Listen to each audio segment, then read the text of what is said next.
നിലവിൽ കേരളത്തിൽ അതീവ ജാഗ്രതാ നിർദ്ദേശമാണ്. അതിന്റെ ഭാഗമായി ഇന്നലെ രാത്രി 8 മണിക്ക് തന്നെ തിരുവനന്തപുരം റെയിൽവേ സ്റ്റേഷനിൽ വലിയ പരിശോധന ആരംഭിച്ചിരുന്നു. തിരുവനന്തപുരം റെയിൽവേ സ്റ്റേഷന്റെ അകത്തും പുറത്തും പരിശോധന പ്രധാനമായി ഉണ്ടായിരുന്നു. ഇപ്പോഴും പരിശോധിക്കുന്നുണ്ട്. കാരണം റെയിൽവേ സ്റ്റേഷനിൽ അകത്ത് നമുക്ക് വലിയ ബാഗുകൾ അല്ലെങ്കിൽ ഭാരിച്ച വസ്തുക്കളുമായി അകത്തേക്ക് കയറാൻ സാധിക്കുകയില്ല.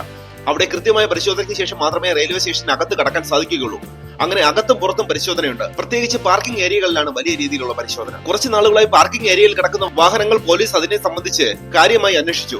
ഒപ്പം തന്നെ ഈ സ്വകാര്യ പാർക്കിംഗ്, അതായത് പണം വാങ്ങിയിട്ടുള്ള പാർക്കിംഗ് ഏരിയകളിൽ അതിന്റെ രജിസ്റ്റർ പരിശോധിച്ച ശേഷം ആ വാഹനങ്ങളുടെ ഡീറ്റെയിൽസും അതിന്റെ ഉടമകളുടെ ഡീറ്റെയിൽസും ഒക്കെ തന്നെ പോലീസ് ഇന്നലെ രാത്രി തന്നെ പരിശോധിക്കുകയുണ്ടായിരുന്നു. റെയിൽവേ സ്റ്റേഷനിൽ മാത്രമല്ല, അതിനടുത്തുള്ള തമ്പാനൂർ ബസ് സ്റ്റാൻഡിനടക്കം പരിശോധന തുടങ്ങിയിരുന്നു. അതിനുശേഷം എയർപോർട്ടിലും. പക്ഷേ എയർപോർട്ടിൽ സാധാരണ രീതിയിലുള്ള പരിശോധന മാത്രമാണ് ഉണ്ടായിരുന്നത്. പക്ഷേ ക്ഷേത്രങ്ങളടക്കം ആളുകൾ കൂടുന്ന സ്ഥലങ്ങളിൽ പോലീസിന്റെ കാവൽ ഉണ്ടായിരുന്നു.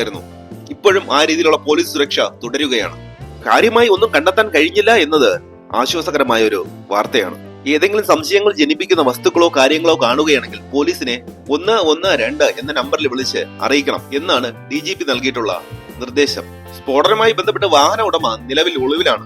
അയാളെ കണ്ടെത്താൻ പോലീസിന് കഴിഞ്ഞിട്ടില്ല. അതിന്റെ അന്വേഷണം രാജ്യത്തിന്റെ വിമാനത്താവളങ്ങൾ അടക്കമുള്ള സ്ഥലങ്ങൾ നിരീക്ഷണത്തിലാണ്. റെയിൽവേ സ്റ്റേഷനിൽ ഇന്നലെ രാത്രി ഉണ്ടായിരുന്ന അതേ പരിശോധനയും സുരക്ഷയും ഇപ്പോഴും തുടരുകയാണ്.